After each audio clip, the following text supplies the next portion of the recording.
Why, hi, Mac, and anyone who is watching episode 222 of GRAMidei reads Stories for Mac. You'll notice some delicious big blueberries behind me. Beep, beep.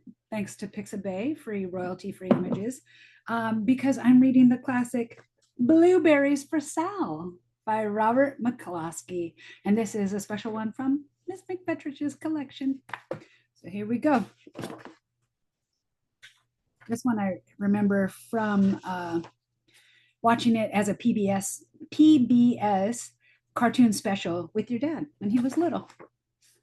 There it is. It says, one day, little Sal went with her mother to Blueberry Hill to pick blueberries. Little Sal brought along her small tin pail, and her mother brought her large tin pail to put berries in. We will take our berries home and can them, said her mother, and then we will have food for the winter. Good idea. Little Sal picked 3 berries and dropped them in her little tin pail. Kaplink, kaplink, kaplunk. She picked 3 more berries and ate them. Nom, nom, nom. Then she picked more berries and dropped one in the pail. Kerplunk, and the rest she ate. Then little Sal ate all 4 blueberries out of her pail. I like that math. That's good.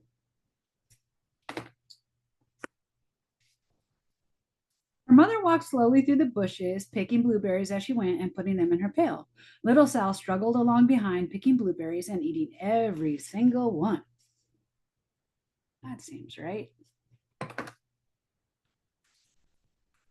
Little Sal hurried ahead and dropped a blueberry in her mother's pail. It didn't sound kerplink because the bottom of the pail was already covered with berries. She reached down inside to get her berry back.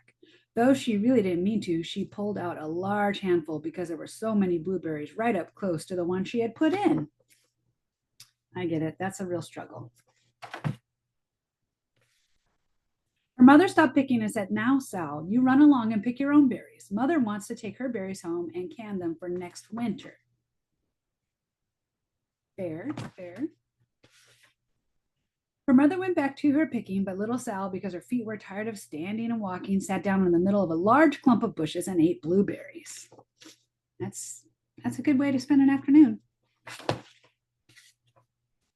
On the other side of Blueberry Hill, Little Bear came with his mother to eat blueberries. Little Bear, she said, eat lots of berries and grow big and fat. We must store up food for the long, cold winter. Oh no. Little Bear followed behind his mother as she walked slowly through the bushes eating berries. Little Bear stopped now and then to eat berries. Then he had to hustle along to catch up.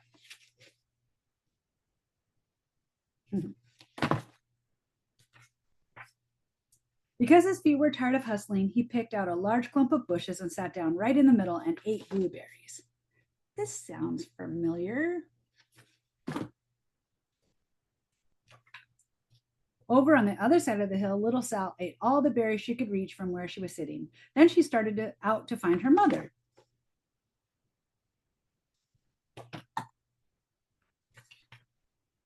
She heard a noise from around a rock and thought, that's my mother walking along. Yikes.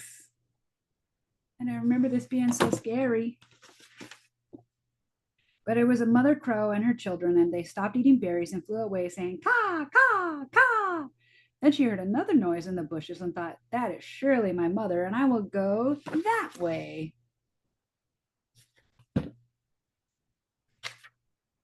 But it was Little Bear's mother instead. She was trampling along, eating berries and thinking about storing up food for the winter. Little Sal tramped right along behind. That is super dangerous. So I gotta just tell you, do not go eating berries with a bear. Stay away from the bears. By this time, Little Bear had eaten all the berries he could reach without moving from his clump of bushes. Then he hustled off to catch up with his mother. He hunted and hunted, but his mother was nowhere to be seen. He heard a noise from over a stump and thought, that's my mother walking along. But it was a mother partridge and her children. They stopped eating berries and hurried away. Then he heard another noise in the bushes and thought, that is surely my mother. I will hustle that way.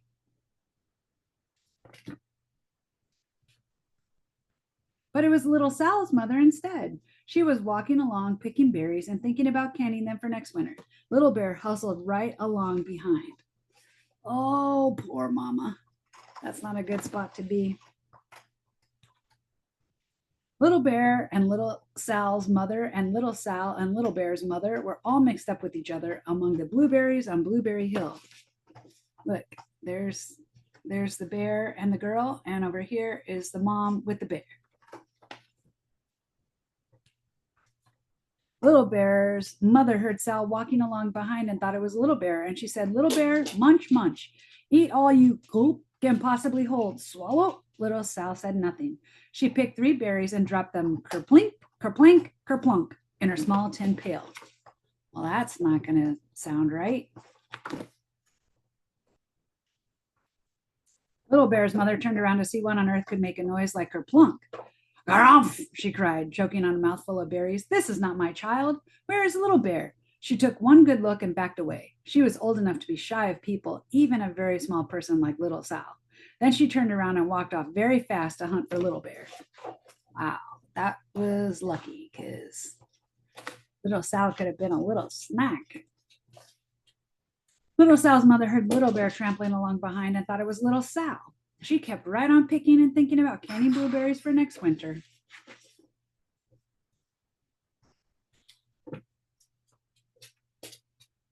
Little Bear patted up and peeked into her pail. Of course, he only wanted to taste a few of what was inside, but there were so many and they were so close together that he tasted a tremendous mouthful by mistake. Now, Sal, said Little Sal's mother without turning around, you run along and pick your own berries. Mother wants to can these for next winter.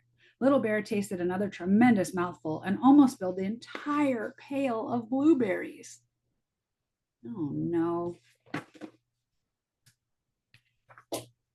Little Sal's mother turned around and gasped, my goodness, you are not Little Sal. Oh, where is my child? Little Bear just sat munching and swallowing and licking his lips. Little Sal's mother slowly backed away. She was old enough to be shy of bears, even very small bears like Little Bear. Then she turned and walked away quickly to look for Little Sal. Thanks. She hadn't gone very far before she heard a kerplink, kerplank, kerplunk. She knew just what made that kind of noise. Berries in Little Sal's pail. Little Bear's mother had not hunted very long before she heard a hustling sound that stopped now and then to munch and swallow. She knew just what made that kind of noise.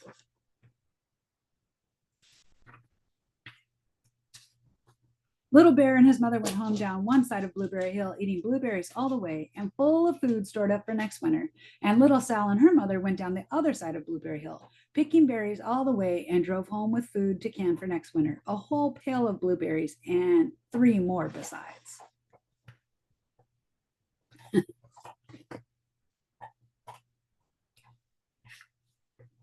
And look, now that's them canning the berries. Looks nice. They ended up with a lot of them. The end.